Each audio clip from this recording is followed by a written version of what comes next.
So ಇದು ಮಾತ್ರ ನಿಜವಾಗ್ಲೂ ನಾನು ತಮ್ಮನೇಲಲ್ಲಿ ಇದೇ ಫೋಟೋ ಹಾಕಿರೋದು ಎಷ್ಟು ಇಷ್ಟ ಆಗುತ್ತೆ ಅಂತಂದರೆ, ಅವ್ವಾ ತಪ್ಪಾಗಿದ್ರೆ ಕ್ಷಮಿಸವ್ವ ಅಂತ ಕೇಳುವಂತಹ ದರ್ಶನ್ ಅವರ ಮಾತು ನಿಜವಲ್ಲೂ ಎದೆಗೆ ಟಚ್ ಆಗುತ್ತೆ. ಕಿಂಡಲ್ ಬರೋವಂಥದ್ದು ಅದು ಯಾರು ಏನು ಅಂತ ಕೋಣದ ಜೊತೆ ಬರೋವಂತಹ ಒಬ್ಬ ವ್ಯಕ್ತಿ ಯಾರು ಅಂತ ನೀವು ಹೇಳಬೇಕು. ಎಲ್ಲರೂ ನೀಟಾಗಿ ಕೇಳಿಸ್ಕೊಳ್ಳಿ. ಯಾಕೆ ಅಂತಂದರೆ ಅಲ್ಲಿ ಒಂದೊಂದು ರೀಸನ್ ಕೊಡ್ತಾ ಇದ್ದಾರೆ ಪ್ರತಿಯೊಂದಕ್ಕೂ ಕೂಡ. ಏನು ಅಂತಂದರೆ ನಂದು ಯಾವುದು, ನಾನೇನು, ನನ್ನತನ ಏನು, ನಮ್ಮದು ಯಾವುದು ಅನ್ನೋದು ಇಲ್ಲೇ ತೋರಿಸ್ತಾ ಇದ್ದಾರೆ. ಸೊ ಪ್ರತಿ ಸಾರಿ ದರ್ಶನ್ ಸರ್ ಅವರು ಹೇಳೋ ಥರ ನಮ್ಮ ನೆಲ, ಜಲ, ಭಾಷೆ ಅನ್ನೋದು ಇಲ್ಲೂ ಕೂಡ ಸ್ಪಷ್ಟವಾಗಿ ಹೇಳುವಂಥದ್ದು ಕಾಣಸಿಗುತ್ತೆ ನಮಗೆ.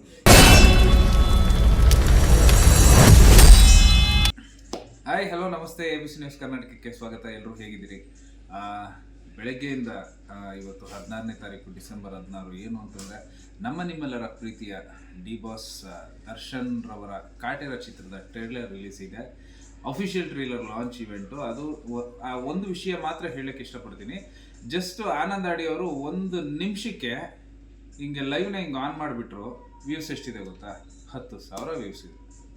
ಅಷ್ಟು ಜನ ಕಾಯ್ತಾ ಇದ್ದಾರೆ. ಆಮೇಲೆ ಕಾಮೆಂಟ್ ಸೆಕ್ಷನಲ್ಲಿ ನೀವು ಕಾಮೆಂಟ್ಸ್ ನೋಡ್ಬೋದು. ಸಖತ್ತಾಗಿ ಮಾತ್ರ ಕಾಮೆಂಟ್ಸ್ ಮಾತ್ರ ಆಗ್ತಾ ಇದ್ದಾರೆ. ಅವೆಲ್ಲ ಹೇಳೋಕ್ಕೂ ಆಗಲ್ಲ ಬಿಡಿ, ಆ ಥರ ಕಾಮೆಂಟ್ಸ್ ಇದೆ. ಇನ್ನೊಂದೇನು ಅಂತಂದರೆ ವೆಯ್ಟಿಂಗ್. ನಾನು ವೆಯ್ಟಿಂಗ್ ಹಾಕಿ ಸುಮಾರು ಹೆಚ್ಚು ಕಮ್ಮಿ ಒಂದು 2.5 ಗಂಟೆ ಆಗಿದೆ. 3,500 ವೆಯ್ಟಿಂಗ್ ಇತ್ತು. ಕಾಮೆಂಟ್ಸ್ ಅಂತೂ ಬರ್ತಾನೆ ಇದೆ, ಲೈಕ್ಸ್ ಅವು ಇವೆಲ್ಲ ಬರ್ತಾನೆ ಇದೆ. ಶೇರ್ಸ್ ಮಾತ್ರ 0 ಇದೆ. ಯಾಕಂದರೆ ಆನ್ ಮಾಡಿದ ತಕ್ಷಣ ಶೇರ್ಸ್ ಯಾವ ಮಟ್ಟಕ್ಕೆ ಹೋಗುತ್ತೋ ಅಂತ ಗೊತ್ತಿಲ್ಲ.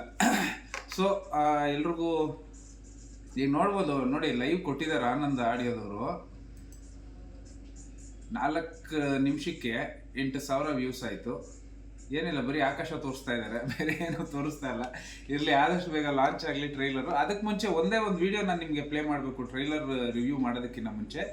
ಆ ವಿಡಿಯೋನ ನೋಡ್ಕೊಂಬನ್ನಿ. ನಂತರ ಏನು ಅಂತಂದರೆ ಡಿ ಬಾಸ್ ಅವ್ರು ಏನು ಹೇಳಿದ್ದಾರೆ ಟ್ರೈಲರ್ ಬಗ್ಗೆ ಸಿನಿಮಾ ಬಗ್ಗೆ ಮಾತ್ರ ಒಂದು ಚಿಕ್ಕ ಕಂಟೆಂಟ್ ಇದೆ. ಆ ಕಂಟೆಂಟ್ನ ಪ್ಲೇ ಮಾಡಿ ಆಮೇಲೆ ನಾನು ರಿವ್ಯೂ ಮಾಡ್ತೀನಿ. ಸೊ ವಿಡಿಯೋ ನೋಡ್ಕೊತಾ ಬನ್ನಿ. ಈಗ ನಮ್ಮ ತರುಣ, ಹಾಗೇನೆ ನಮ್ಮ ಸುಧಾ, ಇವರಿಬ್ರು ಗಂಡ ಹೆಂಡ್ತಿರು ಹೆಂಗೆ ಎಷ್ಟು ಚೆನ್ನಾಗಿ ಅಂತಂದ್ರೆ, ಈತನಿಗೇನು ಬೇಕು ಅಂತ ಆತನಿಗೆ ಚೆನ್ನಾಗುತ್ತೋ, ಆತನಿಗೇನು ಬೇಕು ಅಂತ ಈತನಿಗೆ ಚೆನ್ನಾಗುತ್ತೋ. ಇವ್ರಗಳ ಜೊತೆಗೆ ನಮ್ಮ ಜಡೇಶು, ಹಾಗೇನೆ ಮಾಸ್ತಿಯವರು, ಆಮೇಲೆ ಪ್ರಕಾಶ್ ಎಡಿಟ್ರು, ಇವ್ರು 4-5 ಜನ ಸೇರ್ಕೊಂಡ್ರೆ ಎಂಥವ್ರಿಗೆ ಬೇಕಾದ್ರೆ ಏನು ಬೇಕಾದ್ರೂ ಮಾಡ್ತಾರೆ ಅನ್ನೋದಕ್ಕೆ ಇವ್ರು 5 ಜನ ಸಾಕು. ಸೊ ಎಕ್ಸಾಂಪಲ್ ಕೊಡೋಕೆ, ಯಾಕಂದ್ರೆ ಯಾರಿಗೆ ಹೆಂಗೆ ಅರ್ಥ ಮಾಡಿಸ್ಬೇಕು. ಸೊ ಇಷ್ಟು ಎಲಿಮೆಂಟ್ನ ಹಿಡ್ಕೊಂಡು ಒಂದು ಕಾಟ್ಯಾರ ಅಂತ ಸಿನಿಮಾ. ಸೊ ಸ್ನೇಹಿತರೆ, ನಾನು ಟ್ರೈಲರ್ ರಿವ್ಯೂ ಶುರು ಮಾಡೋದಕ್ಕಿಂತ ಮುಂಚೆ ಒಂದು ವಿಡಿಯೋ ನಿಮಗೆ ತೋರಿಸ್ಬೇಕು ಅಂತ ಹೇಳಿ ಹಾಕಿದ್ದೆ. ಆ ವಿಡಿಯೋ ನೋಡಿದ್ದೀರಿ ಅನ್ಕೋತೀನಿ. ಆ 5 ಜನ ಪಟಿಂಗರು ಅಂತ ಏನು ದರ್ಶನ್ ಅವರು ಹೇಳಿದರು, ಆ 5 ಜನಗಳ ಒಂದು ಪರಿಶ್ರಮ ಮತ್ತು ಕಾಟೇರ ತಂಡದಲ್ಲಿ ಇರುವಂತಹ ಹಲವಾರು ಜನರ ಒಂದು ಪರಿಶ್ರಮದ ಫಲವೇ ಇವತ್ತು ನಾವು ಕಾಟೇರ ಸಿನಿಮಾನ 29ನೇ ತಾರೀಕು ನೋಡ್ತೀವಿ. ಹಾಗೆಯೇ ಈಗ ಟ್ರೈಲರ್ ಭಾಳ ನಿರಾಸೆ ತರುವಂತಹ ವಿಷಯ ಏನು ಅಂತಂದರೆ, 5 ಗಂಟೆಯಿಂದ ಸುಮಾರು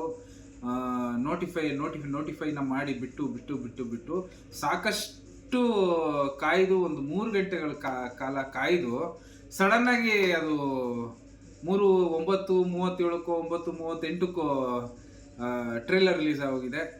ಫಸ್ಟ್ ನೋಡಬೇಕು ಅಂತ ಭಾಳ ಆಸೆ ಇತ್ತು. ಇರಲಿ, ಪರವಾಗಿಲ್ಲ, ಆದರೂ ಕೂಡ.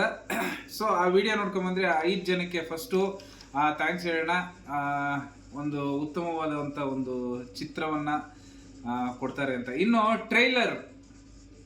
ಟ್ರೈಲರ್ ಬಗ್ಗೆ, Kaatera most expected movie of 2023 2023ನ ಒಂದು ದೊಡ್ಡ ಮಟ್ಟದ ಸಿನಿಮಾನ ಎಕ್ಸ್ಪೆಕ್ಟ್ ಮಾಡ್ತಾ ಇದ್ದಂಥ ಜನಕ್ಕೆ ಕಾಟೇರ ಒಂದು ದೊಡ್ಡ ಎಕ್ಸಾಂಪಲ್ ಕೊಡುತ್ತೆ ಅಂತ ಹೇಳ್ತೀನಿ. ಸಾಕಷ್ಟು ವಿಚಾರಗಳು ಈ ಒಂದು ಟ್ರೈಲರ್ನಲ್ಲಿ ಕಂಡು ಬರುತ್ತೆ. ಮೊದಲನೇದಾಗಿ ಟ್ರೈಲರ್ ಶುರುವಾಗದೆ ಮೊದಲು 3 ನಿಮಿಷ 17 ಸೆಕೆಂಡ್ಗಳಿರುವಂತಹ ಟ್ರೈಲರಲ್ಲಿ ಇಡೀ ಸಿನಿಮಾದಲ್ಲಿ ಏನೇನು ಇರಬಹುದು ಅನ್ನೋದನ್ನ ಕಂಪ್ಲೀಟ್ ಆಗಿ ತೋರಿಸೋದಲ್ಲಿ ಎಡಿಟ್ರು ಸಫಲರಾಗಿರ್ತಾರೆ ಅಂತಲೇ ಹೇಳಬೇಕು. ಮೊದಲನೇದಾಗಿ ಟ್ರೈಲರು ಓಪನಿಂಗಲ್ಲೇ ನಮಗೆ ಕಾಣಸಿಗುವಂಥದ್ದು ಒಂದು ಆರ್ಕಿಯಾಲಜಿಕಲ್ ಡಿಪಾರ್ಟ್ಮೆಂಟ್ ಅವರು ಬಂದು ಯಾವುದೋ ಒಂದು ಊರಿನಲ್ಲಿ, ಅಥವಾ ನಮಗೆ ಗೊತ್ತಾಗಲ್ಲ, ಸಿನಿಮಾ ನೋಡೋದಾಗ ಗೊತ್ತಾಗುತ್ತೆ ಅನ್ಕೊಳ್ಳೋಣ, ಆ ಭೀಮನಹಳ್ಳಿ ಅನ್ನೋ ಒಂದು ಕ್ಷೇತ್ರ ಏನಿರುತ್ತೆ ಅಲ್ಲೇನೆ ಒಂದು 100ಕ್ಕಿಂತ ಹೆಚ್ಚಾಗಿ ಸಿಗುವಂತಹ ಒಂದು ಸ್ಕೆಲಿಟನ್ಸ್, ಅಂದರೆ ಮಾನವ ಮೂಳೆಗಳು, ಬುರುಡೆಗಳು ಅವೆಲ್ಲ ಸಿಗುವಂತಹ ಜಾಗ ಶೋಧನೆ ಮಾಡ್ತಾ ಇರ್ತಾರೆ. ಸೊ ಅದಾದ ನಂತರ ಏನಾಗುತ್ತಪ್ಪ ಟ್ರೈಲರಲ್ಲಿ ಅಂದರೆ, ಸೊ ಟ್ರೈಲರಲ್ಲಿ ಒಂದು ಭಾಗ ಆರ್ಕಿಯಾಲಜಿಕಲ್ ಡಿಪಾರ್ಟ್ಮೆಂಟ್ ಆದರೆ ಸೆಕೆಂಡ್ ಭಾಗ ಆ ಭೀಮನಹಳ್ಳಿಯಲ್ಲಿ ಇರುವಂತಹ ಒಬ್ಬ ವ್ಯಕ್ತಿ ಅಂತಂದರೆ ನಮ್ಮ ಕನ್ನಡ, ತೆಲುಗು, ತಮಿಳು, ಸಾಕಷ್ಟು ಸೌತ್ ಇಂಡಿಯನ್ ಸಿನಿಮಾಗಳಲ್ಲಿ ನಟಿಸಿರುವಂತಹ ತುಂಬ ಹೆಸರುವಾಸಿಯಾಗಿರುವಂತಹ ವಿನೋದ್ ಆಳ್ವ ಅವರ ಒಂದು ಕ್ಯಾರೆಕ್ಟರ್ ರಿವೀಲ್ ಆಗುತ್ತೆ ಈ ಒಂದು ಟ್ರೈಲರ್ನಲ್ಲಿ. ಅವರು ಕೂಡ ನನ್ನ ಪ್ರಕಾರ ಈ ಒಂದು ಸಿನಿಮಾದಲ್ಲಿ ಒಂದು ಹಳ್ಳಿಗೋ, ಒಂದು ತಾಲೂಕಿಗೋ, ಒಂದು ಸೀಮೆಗೋ ಏನೋ ಒಂದು ದೊಡ್ಡ ಒಂದು ಸ್ಥಾನದಲ್ಲಿ ಇರುವಂಥವ್ರು ಅಂತ ಅನಿಸುತ್ತೆ. ಅವರು ಮಾತಾಡುವಂಥ ಮಾತುಗಳು ಏನಪ್ಪ ಅಂತಂದ್ರೆ, ಸೊ ನಾನು ಹೇಳಿದಾಗೆ ವಿನೋದ್ ಆಳ್ವ ಅವರ ಒಂದು ಇಂಟ್ರೊಡಕ್ಷನ್, ಯಾರ ಬಗ್ಗೆ ಇಂಟ್ರೊಡಕ್ಷನ್ ಕೊಡ್ತಾ ಇದ್ದಾರೆ ಅನ್ನೋದು ನಿಮ್ಗೆ ಗೊತ್ತಾಗುತ್ತೆ. ಯಾಕಂದ್ರೆ ಅಂಥ ಒಂದು ಹೈಪು ಎಲ್ಲ ಸಿಗಬೇಕು ಅಂತಂದ್ರೆ ದರ್ಶನ್ ಅವರ ಒಂದು ಇಂಟ್ರೊಡಕ್ಷನ್ ಇರಬಹುದು. ಅದು ದರ್ಶನ್ ಅವರೇ ಆಗಿರುತ್ತೆ. ಯಾಕೆ ಅಂತಂದ್ರೆ ಅವನು ದೇವಸ್ಥಾನಕ್ಕೆ ನುಗ್ಗಿ ಉಂಡಿ ದೋಚ್ಕೊಂಡು ಹೋಗುವಂಥವನಲ್ಲವೇ ಅಲ್ಲ, ದೇವರ ಗರ್ಭಗುಡಿಗೆ ನುಗ್ಗಿ ದೇವರನ್ನೇ ಹೊತ್ಕೊಂಡು ಹೋಗುವಂಥವನವನು.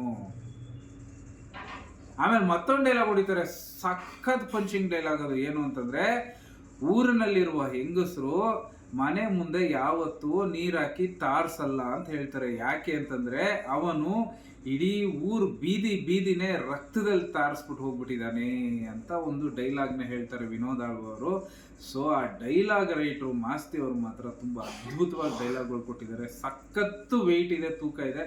ಆಮೇಲೆ ಮತ್ತೊಂದು ವಿಷಯ ಹೇಳಬೇಕು ಅಂತಂದ್ರೆ, ಈ ಒಂದು ಸಿನಿಮಾದಲ್ಲಿ ನಾವು ಹಳ್ಳಿ ಸೊಗಡನ್ನ ಬಹಳಷ್ಟು ನೋಡ್ತೀವಿ. ಆಮೇಲೆ ದರ್ಶನ್ ಸರ್ ಮತ್ತೆ ಪ್ರತಿಯೊಬ್ಬರು ಕೂಡ ಆ ಹಳ್ಳಿ ಸೊಗಡಿನಲ್ಲಿ ಮಾತಾಡುವಂಥದ್ದು ಮಾತ್ರ ತುಂಬ ಗಮನವಿಟ್ಟು ನೀವು ಕೇಳಿಸ್ಕೊಬೇಕು. ನಮ್ಮ ಕನ್ನಡ ಅಂದರೆ ಹಳ್ಳಿ ಭಾಷೆ ಮಾತ್ರ ತುಂಬ ಅದ್ಭುತವಾಗಿ ಕಿವಿಗೆ ಇಂಪಾಗಿ ಕೇಳಿಸುತ್ತೆ. ಸೊ 100% ನನ್ನ ಗೆಸ್ಸು ಸುಮ್ಮನೆ ಡ್ರ್ಯಾಗ್ ಮಾಡಬೇಕು ಅಂತಲ್ಲ, ಅವರ ಇಂಟ್ರಡಕ್ಷನ್ಗೆ ವಿನೋದ್ ಆಳ್ವ ಅವರು ಹೇಳಿರೋದು ದರ್ಶನ್ ರವರ ಒಂದು ಕಾಟೇರ ಇಂಟ್ರಡಕ್ಷನ್ ಏನೇ ಅದು.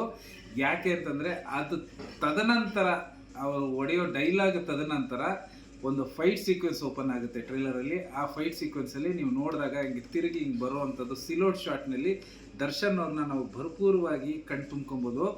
ಅದ್ಭುತವಾದಂಥ ಒಂದು ಸ್ಕ್ರೀನ್ ಪ್ರೆಸೆನ್ಸ್ ಇದೆ, ಒಂದು ಮಾಸ್ ಫೀಲ್ ಇದೆ.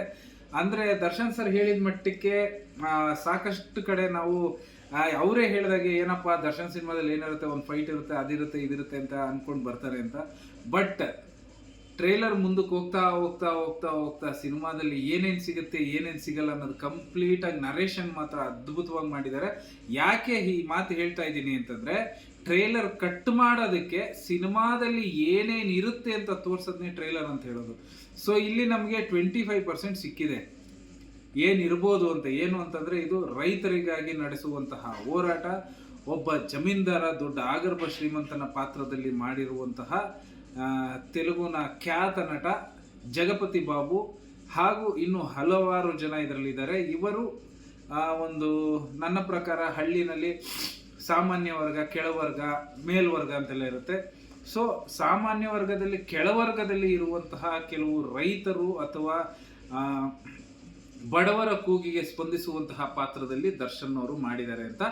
ದರ್ಶನ್ ಅವರು ಕೂಡ ಬಡತನದಲ್ಲಿ ಇರುವಂತಹ ಒಂದು ಪಾತ್ರ, ಆತನ ಜೊತೆ ಮಾಡಿರುವಂತಹ ರೋಹಿತ್ ಅನ್ನೋ ಒಂದು ಹುಡುಗ, ಆತ ನ್ಯಾಷನಲ್ ಅವಾರ್ಡ್ ವಿನ್ನರ್ ಕೂಡ. ಸೊ ಆ ಹುಡುಗನ ಮತ್ತೆ ದರ್ಶನ್ ರವರ ಕುಲುಮೆಯ ಕೆಲಸವನ್ನ ತುಂಬಾ ಸ್ಪಷ್ಟವಾಗಿ ತೋರಿಸಿದ್ದಾರೆ.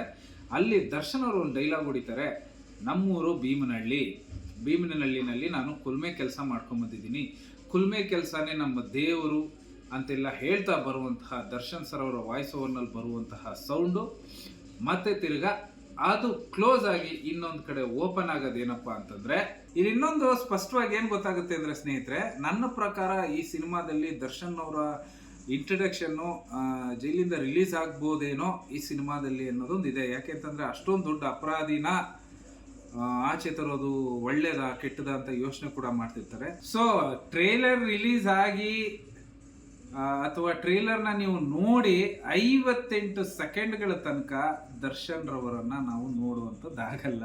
ನಾನು ಆಗಲೇ ಹೇಳಿದಾಗೆ ಸಿಲೋಟ್ನಲ್ಲಿ ನೀವು ನೋಡ್ಬೋದು, ಒಂದೇ ಒಂದು ಶಾರ್ಟಲ್ಲಿ ಸಿಗುತ್ತೆ ಫೈಟ್ ಸೀಕ್ವೆನ್ಸ್ ಆದಮೇಲೆ. ಸೊ ಎಂಟ್ರಿ ಹೆಂಗಿದೆ ಅಂದರೆ 0.58 ಸೆಕೆಂಡ್ನಲ್ಲಿ ನೀವು ದರ್ಶನ್ ಅವರು ಒಂದು ಸೈಡಿಂದ ಹಿಂಗೆ ಬಂದು ಓಡ್ಕೊಂಡು ಆ ಮ್ಯಾಸಿವ್ ಲುಕ್ ಹೆಂಗಿದೆ ಅಂತಂದರೆ ನೀವು ಇಂದ್ರಾನು ಒಂದು ಸಿನಿಮಾ ನೋಡಿರ್ಬೇಕು, ಅದು ಮಾತ್ರ ಕಣ್ ತುಂಬ ಬಂದು ಹೋಗುತ್ತೆ. ಅದು ಚೇಸಿಂಗ್ನಲ್ಲಿ ಒಂದು ಫೈಟ್ ಇರುತ್ತೆ ಹೊಡ್ಕೊಂಡು ಹೋಗುವಂಥದ್ದು, ಅದನ್ನು ನೋಡೋ ಥರ. ಬಟ್ ಇದರಲ್ಲಿ ಕಲ್ಟ್ ಮಾತ್ರ ಈ ಬಾಡಿ ಸ್ಟ್ರಕ್ಚರು ಫಿಸಿಕಲ್ ನೋಡ್ತಾ ಇದ್ರೆ ಒಂಥರ ಸಾಕಾಗಿ ಕಾಣಿಸ್ತಾರೆ, ವೆಲ್ ಬಿಲ್ಟ್ ಆಗಿದ್ದಾರೆ. ಸೊ ಆ ಇಂಟ್ರಡಕ್ಷನ್ ಸೀನ್ ಮಾತ್ರ ನಿಜವಾಗ್ಲೂ ದರ್ಶನ್ ಅವ್ರು ಓಡ್ ಬರುವಂಥದ್ದು ನೋಡ್ತಾ ಇದ್ರೆ ಸ್ಲೋ ಮೋಷನಲ್ಲಿ ಇದೆ. ಅದು ಕೂಡ ನನ್ನ ಪ್ರಕಾರ ಸೌಂಡ್ ಹಾಕಿದ್ರೆ ಕಾಪಿರೈಟ್ ಕೂಡ ಬರುತ್ತೆ. ಸೊ ಅಲ್ಲಿ ನಮ್ಮ ಚಾಲೆಂಜಿಂಗ್ ಸ್ಟಾರ್ ದರ್ಶನ್ ರವರ ಹೆಸರು ಕೂಡ ರಾರಾಜಿಸುತ್ತೆ. ಇಲ್ಲಿ ಇನ್ನೊಂದು ದರ್ಶನ್ ಅವರ ಇಂಟ್ರಡಕ್ಷನ್ ಆದಮೇಲೆ ನಾನು ಆಗಲೇ ಹೇಳ್ದಂಗೆ ಆ ಡೈಲಾಗ್ ಬರುತ್ತೆ, ಕುಲ್ಮೇನೆ ನಮ್ಮ ಕಸುಬು, ಕೆಲಸನೇ ನಮ್ಮ ದೇವರು ಅಂತ ತಿಳ್ಕೊಂಡು ಅಂತ. ಆದರೆ ಒಂದು ಸ್ಪೆಷಾಲಿಟಿ ಇಲ್ಲಿ ಏನಪ್ಪ ಅಂತಂದರೆ ದರ್ಶನ್ ರವರ ಒಂದು ಕ್ಯಾರೆಕ್ಟರ್ ಹೆಂಗಿರುತ್ತೆ ಅಂತಂದರೆ ಮಚ್ಚು ಮಾಡುವಂಥದ್ದು. ಕುಲ್ಮೆ ಕೆಲಸ ಅಂತಂದರೆ ಎಲ್ಲ ಮಾಡ್ತಾರೆ, ಅದರಲ್ಲಿ ಮಚ್ಚು ಅನ್ನೋದು ಬಹಳ ಸ್ಪೆಸಿಫಿಕ್ ಆಗಿ ಹೇಳ್ತಾ ಇದ್ದಾರೆ ಇಲ್ಲಿ. ಸೊ ಮಚ್ಚು 1000 ಮಚ್ಚು ಮಾಡಿದ್ರು ಅಥವಾ 1000 ಮಚ್ಚು ಮಧ್ಯೆ ನಾನು ಮಾಡಿರೋ ಮಚ್ಚು ಯಾವುದು ಅಂತ ತನಗೆ ಗೊತ್ತಾಗುತ್ತೆ ಅನ್ನೋದನ್ನೇ ಇಲ್ಲಿ ದರ್ಶನ್ ಅವರು ಬಹಳ ಸ್ಪಷ್ಟವಾಗಿ ಹೇಳ್ತಾ ಇದ್ದಾರೆ. ಇದು ತುಂಬ ಎಲ್ಲರೂ ನೀಟಾಗಿ ಕೇಳಿಸ್ಕೊಳ್ಳಿ. ಯಾಕೆ ಅಂತಂದರೆ ಅಲ್ಲಿ ಒಂದೊಂದು ರೀಸನ್ ಕೊಡ್ತಾ ಇದ್ದಾರೆ ಪ್ರತಿಯೊಂದಕ್ಕೂ ಕೂಡ. ಏನು ಅಂತಂದರೆ ನಂದು ಯಾವುದು, ನಾನೇನು, ನನ್ನತನ ಏನು, ನಮ್ಮದು ಯಾವುದು ಅನ್ನೋದು ಇಲ್ಲೇ ತೋರಿಸ್ತಾ ಇದ್ದಾರೆ. ಸೊ ಪ್ರತಿ ಸಾರಿ ದರ್ಶನ್ ಸರ್ ಅವರು ಹೇಳೋ ಥರ ನಮ್ಮ ನೆಲ, ಜಲ, ಭಾಷೆ ಅನ್ನೋದು ಇಲ್ಲೂ ಕೂಡ ಸ್ಪಷ್ಟವಾಗಿ ಹೇಳುವಂಥದ್ದು ಕಾಣಸಿಗುತ್ತೆ ನಮಗೆ. ಇನ್ನು ಇದು ಬಿಟ್ಟು ಸೈಕಲಲ್ಲಿ ಮುಂದಕ್ಕೆ ಹೋಗುತ್ತೆ ಟ್ರೇಲರಲ್ಲಿ ನೋಡಿ.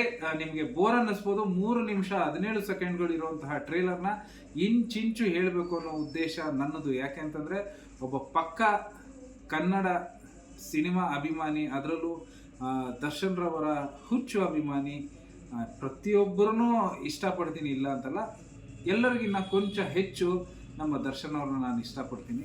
ಆ ಉದ್ದೇಶದಿಂದ ಪ್ರತಿಯೊಂದು ಸೀಕ್ವೆನ್ಸು ಕೂಡ ಹೇಳಬೇಕು ಅಂತ ನನ್ನ ಆಸೆ. ಬೋರ್ ಆದರೆ ಕ್ಷಮಿಸಿ. ಆಸ್ ಯೂಶುವಲ್ ನಿಮಗೆ ಗೊತ್ತಿರೋ ಹಾಗೆ ಹೀರೋಯಿನ್ ಇಂಟ್ರಡಕ್ಷನ್ ಆಗುತ್ತೆ, ಅಲ್ಲಿ ಮಚ್ಚಿಡ್ಕೊಂಡು ದರ್ಶನ್ ಅವ್ರ ಕತ್ತಿಗೆ ತೋರಿಸುವಂಥದ್ದು. ಆರಾಧನಾ ಅವ್ರಿಗೆ ಒಂದು ಪ್ಲಸ್ ಪಾಯಿಂಟ್ ಏನು ಅಂತಂದರೆ ಒಬ್ಬ ಮಹಾನ್ ನಟ, ದೊಡ್ಡ ನಟನ ಜೊತೆ ಸ್ಕ್ರೀನ್ ಸ್ಪೇಸ್ನ ಶೇರ್ ಮಾಡ್ತಾ ಇರೋದು. ಸಾಂಗ್ ಮಾತ್ರ ಇಲ್ಲಿ ನಿಜವಾಗ್ಲೂ ಈ ಸಾಂಗ್ನಲ್ಲಿ ನಾನು ಹೇಳಬೇಕು ಅಂತಂದರೆ ನನ್ನ ಸ್ನೇಹಿತ ಸುದಿ ಅಂತೂ ಅದ್ಭುತವಾಗಿ ಸಿನಿಮಾಟೋಗ್ರಫಿ ಮಾಡಿದ್ದಾರೆ. ನಿಜವಾಗ್ಲೂ ಕಣ್ಣಿಗೆ ಮಾತ್ರ ಅದ್ಭುತವಾಗಿ ಕಾಣಿಸುತ್ತೆ, ಸ್ಕ್ರೀನ್ ಮಾತ್ರ ಅಷ್ಟು ಚೆನ್ನಾಗಿ ತೋರಿಸಿದ್ದಾರೆ ಅಂತಂದರೆ ನಿಜವಾಗ್ಲೂ ಇನ್ನು ಸಿನಿಮಾ ಹೆಂಗೆಲ್ಲ ಇರ್ಬೋದು ಅಂತ. ಸೊ ಅಷ್ಟು ಪಾತ್ರ ಆಯಿತು ಅಂತಂದರೆ ಎಡಿಟಿಂಗು ಅವರು ಕೂಡ ನನ್ನ ಸ್ನೇಹಿತರು ಪ್ರಕಾಶ್ ಅವರು, KM ಪ್ರಕಾಶ್ ಅವರು, ಅವ್ರಿಗೂ ಕೂಡ ಥ್ಯಾಂಕ್ಸ್. ಒಂದು ವಂಡರ್ಫುಲ್ ಕಟಿಂಗ್ಸ್ ಇದೆ ಇಲ್ಲಿ, ಅಂದರೆ ನೀಟ್ ಕಟಿಂಗ್ಸ್ ಅಂತ ಹೇಳ್ತೀವಿ ನಾವು ಎಡಿಟಿಂಗ್ ಫೀಲ್ಡಲ್ಲಿ ಇದ್ದವರು. ಸೊ ಅಂಥ ಒಂದು ನೀಟ್ ಕಟಿಂಗ್ನ ಇಲ್ಲಿ ನೋಡುವಂತಹ ಒಂದು ಭಾಗ್ಯ ನನಗೆ ಸಿಕ್ಕಿದೆ. Thank you. ಸೊ ಸ್ನೇಹಿತರೆ, ಇಷ್ಟೊತ್ತು ಒಂದು ಭಾಗ ಆಯಿತು ಅಂತಂದರೆ 2 ನಿಮಿಷ 15 ಸೆಕೆಂಡ್ಗಳ ಸರಿಸುಮಾರು ಹೊತ್ತಿನಲ್ಲಿ ನೀವು ಟ್ರೈಲರ್ನಲ್ಲಿ ನೋಡಬೇಕಾದಂಥದ್ದು ಹೀರೋಯಿನ್ನು ಆರಾಧನಾ ಅವರು ಒಂದು ಡೈಲಾಗ್ ಹೊಡಿತಾರೆ. ಏನು ಅಂತಂದರೆ ತಿರುಗಿ ಬೀಳ್ತಾರೆ ಅಂತ. ಆ ತಿರುಗಿ ಬೀಳುವಂತಹ ಸನ್ನಿವೇಶದಲ್ಲಿ ಬರುವಂತಹ ದರ್ಶನ್ ಅವರ ಒಂದು ಶಾರ್ಟ್ ಇದೆ. ಆ ಶಾರ್ಟ್ನಲ್ಲಿ ಅವರು ಒಂದು ಡೈಲಾಗ್ ಕೂಡ ಇದೆ. ನಿಜವಾಗ್ಲೂ ಮಾಸ್ತಿ ಅವ್ರಿಗೆ ನಿಜವಾಗ್ಲೂ ಹೇಳ್ತೀನಲ್ಲ, ಎಲ್ಲೆಲ್ಲಿ ಹುಡುಕಿದ್ರು ಈ ಡೈಲಾಗ್ ಅಂತ ಗೊತ್ತಿಲ್ಲ. ಆ ಡೈಲಾಗ್ ನಿಜವಾಗ್ಲೂ ಹೇಳ್ತೀನಲ್ಲ, ಪ್ರತಿ ಹಾವುಗಳು ತಲೆ ಎತ್ತವಂತೆ, ಆದರೆ ಕಾಳಿಂಗ ಸರ್ಪ ಮಾತ್ರ ಎಡೆ ಎತ್ತದಂತೆ. ಏನ್ರಿ ಡೈಲಾಗ್ಗಳು, ಮಾಸ್ ಲುಕ್ಕಿಗೂ ದರ್ಶನ್ ಅವರ ಆ ಮಚ್ಚನ್ನ ಬಾಯಿಗೆ ಇಟ್ಕೊಂಡ್ಬರೋದು. ಆ ಮಚ್ಚು ಎಷ್ಟು ಯುನೀಕ್ ಆಗಿದೆ ಅಂತಂದರೆ ಎಲ್ಲ ಕಡೆ ನೋಡುವಂತಹ ಮಚ್ಚುಗಳೆಲ್ಲ ಇದೊಂಥರ ಡಿಫ್ರೆಂಟ್ ಆಗಿದೆ. ಕುಡ್ಲುಗೂ ಮಚ್ಚುಗೂ ಮಧ್ಯದಲ್ಲಿ ಸಿಗುವಂತಹ ಒಂದು, ಮತ್ತು ಇಡೀ ಪಕ್ಕದಲ್ಲಿ ಒಂದು ಸಖತ್ತಾಗಿದೆ ಅದನ್ನು ಮಾತ್ರ. ಅದ್ರ ಹಿಂದೆ ಕುಮಾರ್ ಗೋವಿಂದ್ ಅವರು ಬರ್ತಿದ್ದಾರೆ. ಅವರು ಹೇಳಿದಾಗೆ ಅಕ್ಕ ಮತ್ತು ಬಾವ ಅಂತ ಒಂದು ಹೇಳಿದರು. ಸೊ ನನ್ನ ಪ್ರಕಾರ ಕುಮಾರ್ ಗೋವಿಂದ್ ಅವ್ರ ಕ್ಯಾರೆಕ್ಟರ್ ಇಲ್ಲಿ ರಿವೀಲ್ ಆಗ್ತಾ ಇದೆ. ಇನ್ನು ಮುಂದಕ್ಕೆ ಹೋಗೋದಾದರೆ ಆ ಸೀಕ್ವೆನ್ಸ್ ದಾಟದ ಮೇಲೆ ಕಂಪ್ಲೀಟ್ ಆಗಿ ಇನ್ನು ಸಿನಿಮಾದಲ್ಲಿ ಏನೇನು ಸಿಗುತ್ತೆ ಅನ್ನೋದನ್ನು ಕಂಪ್ಲೀಟಾಗಿ ನೋಡ್ಬಿಡ್ಬೋದು ನಾವು. ಇಲ್ಲಿ ರಿವೆಂಜ್ಗೆ ಒಬ್ಬ ಮುಂದಾಳತ್ವ ಬೇಕಾಗುತ್ತೆ. ಆ ಜಮೀನ್ದಾರನ ಒಂದು ಕಟ್ಟುಪಾಡು ಮತ್ತು ಅದನ್ನು ಕಷ್ಟಗಳನ್ನ ಅನುಭವಿಸ್ತಾ ಇರೋರನ್ನ ಮಚ್ಚು ಹೊಡಿತಾರೆ ಬಂದು. ದರ್ಶನ್ ಅವ್ರ ಆ ಮಚ್ಚು ಹೊಡೆದಾಗ ಗೊತ್ತಾಗುತ್ತೆ ಇಲ್ಲಿ ಯಾವುದೋ ಒಂದು ಕಿಡಿ ಹತ್ಕೋತಾ ಇದೆ. ಆ ಜಮೀನ್ದಾರನ ಹಟ್ಟಹಾಸನ ಅಡಗಿಸೋದಕ್ಕೆ ಬಂದಿರುವಂತಹ ಕ್ಯಾರೆಕ್ಟ್ರೇ ಈ ಕಾಟೀರ. ಅದು ದರ್ಶನ್ ಮಾಡಿರುವಂಥ ಪಾತ್ರ. ಇನ್ನೊಂದು ತುಂಬ ಒಂದು ಡೀಪಾಗಿ ನೋಡೋರ್ಗೆ ಮಾತ್ರ ಅರ್ಥ ಆಗೋದೇನು ಅಂತಂದರೆ, ಒಂದು ಕಣ್ಣಂಚಲ್ಲಿ ಬಂದು ಹೋಗುವಂತಹ ಅಚ್ಯುತ್ ರಾವ್ ಅವ್ರನ್ನ ನೀವು ಕಾಣ್ಬೋದಿಲ್ಲ, ಅಚ್ಯುತ್ ಕುಮಾರ್ ಅವರು ಬಂದೂಕು ಹಿಡ್ಕೊಂಡು, ಇದು ಆ್ಯಕ್ಚುಲಿ ಪೀರಿಯಾಡಿಕ್ ಸಿನಿಮಾ ಆಗಿರೋದ್ರಿಂದ 1974 ನಡೆದಿರುವಂತಹ ಒಂದು ಘಟನೆ ಇರೋದ್ರಿಂದ ಅಲ್ಲಿ ಸಿಂಗಲ್ ಬ್ಯಾರಲ್ ಗನ್ಗಳು ಇರ್ತವೆ, ಅದನ್ನ ಹಿಡ್ಕೊಂಡು ಶೂಟ್ ಮಾಡುವಂತಹ ಒಂದು ಸನ್ನಿವೇಶದಲ್ಲಿ ನಾವು ಅಚ್ಯುತ್ ಕುಮಾರ್ ಅವ್ರನ್ನ ನೋಡ್ಬೋದು. ಸೊ ಅಚ್ಯುತ್ ಕುಮಾರ್ ಅವರು ದರ್ಶನ್ ರವರ ಅಂದರೆ ಸಿನಿಮಾದಲ್ಲಿ ಕಾಟೇರವರ ಪರವಾಗಿ ನಿಂತಿರುವಂತಹ ಒಂದು ಗುಂಪುನ ಒಂದು ಮುಂದಾಳತ್ವ ವಹಿಸ್ಕೊಂಡಿರ್ತಾರೇನೋ ಅಂತ ಅನ್ನಿಸ್ತಾ ಇದೆ. ಯಾಕೆಂತಂದರೆ ಅಲ್ಲಿ ಅಷ್ಟು ಚೆನ್ನಾಗಿ ಮ್ಯಾಚ್ ಆಗ್ತಾ ಇದೆ. ಯಾವುದೋ ಒಂದು ಪವರು ಅಥವಾ ಯಾವುದೋ ಒಂದು ಗುಂಪು ಮತ್ತೆ ತಿರ್ಗಾ ದರ್ಶನ್ ಅವ್ರಿಗೆ ಹೆಲ್ಪ್ ಮಾಡುವಂತಹ ಒಂದು ಸೀಕ್ವೆನ್ಸಲ್ಲಿ ಅಚ್ಯುತ್ ಕುಮಾರ್ ಅವರ ಪಾತ್ರ ಕೂಡ ಇರ್ಬೋದೇನೋ ಅಂತ ಅನ್ನಿಸ್ತಾ ಇದೆ. ಸೊ ಇನ್ನು ಹಾಗೆ ಮುಂದಕ್ಕೆ ಹೋಗೋದಾದರೆ ನಾರ್ಮಲ್ ಆಗಿ ಫೈಟ್ಸು ಯಾರೋ ಬಂದು ದರ್ಶನ್ ಅವರು ಕೆಲಸ ಮಾಡುವಂಥ ಜಾಗ ಮೇಲೆ ಶೂ ಕೂಡ ಚಪ್ಪಲಿ ಕಾಲಿಂದ ತುಳಿತಾರೆ, ಅದು ಕೂಡ ಕಾಣಸಿಗುತ್ತೆ. ಸೊ ಇದು ಮಾತ್ರ ನಿಜವಾಗ್ಲೂ ನಾನು ತಮ್ನೇಲಲ್ಲಿ ಇದೇ ಫೋಟೋ ಹಾಕಿರೋದು ಎಷ್ಟು ಇಷ್ಟ ಆಗುತ್ತೆ ಅಂತಂದರೆ, ಅವ್ವಾ ತಪ್ಪಾಗಿದ್ರೆ ಕ್ಷಮಿಸವ್ವಾ ಅಂತ ಕೇಳುವಂತಹ ದರ್ಶನ್ ಅವರ ಮಾತು ನಿಜವಲ್ಲೂ ಎದೆಗೆ ಟಚ್ ಆಗುತ್ತೆ.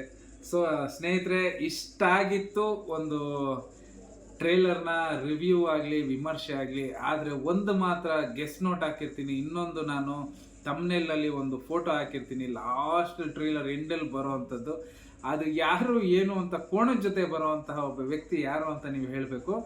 ಹೇಳಿದ್ರೆ ನೋಡೋಣ, ಅಷ್ಟು ಅಚ್ಚುಕಟ್ಟಾಗಿ ಯಾರು ಟೀಸರ್ ಟ್ರೇಲರ್ನ ನೋಡಿರ್ತಾರೆ ಅನ್ನೋದು ನಿಜವಲ್ಲೂ ಗೊತ್ತಾಗೋಗುತ್ತೆ. ಸೊ ಇಷ್ಟ ಆಗಿತ್ತು ಸ್ನೇಹಿತರೆ. ಇಷ್ಟೊತ್ತವರೆಗೂ ಸಮಯ ಕೊಟ್ಟು ಯಾರ್ಯಾರು ನೋಡಿರ್ತೀರಿ ದಯಮಾಡಿ ಸಾಧ್ಯವಾದರೆ ನಮ್ಮ ಚಾನೆಲ್ಗೆ ಸಬ್ಸ್ಕ್ರೈಬ್ ಮಾಡ್ತಾ, ಈ ಟ್ರೇಲರ್ ರಿವ್ಯೂ ಇಷ್ಟ ಆಗಿದ್ರೆ ಒಂದು ಲೈಕ್ ಕೊಟ್ಟು ಕಾಮೆಂಟ್ಸ್ ಮುಖಾಂತರ ನಿಮ್ಮ ಒಂದು ಅಥವಾ ನನ್ನ ಒಂದು ವಿಮರ್ಶೆ ಹೇಗಿತ್ತು ಅನ್ನೋದನ್ನು ಹೇಳೋದನ್ನು ಮರಿಬೇಡಿ. ಎಷ್ಟು ಜನ ಡಿ ಬಾಸ್ ಫ್ಯಾನ್ಗಳಿದ್ರು ಅಷ್ಟು ಜನಕ್ಕೆ ಇಷ್ಟ ಆಗಿದೆ ಅಂತ ಅಂದ್ಕೊಂಡು ನಾನು ಈ ಒಂದು ವಿಮರ್ಶೆ ಅಥವಾ ರಿವ್ಯೂನ ಮುಗಿಸ್ತಾ ಇದ್ದೀನಿ. ಧನ್ಯವಾದಗಳು. ABC news Karnataka.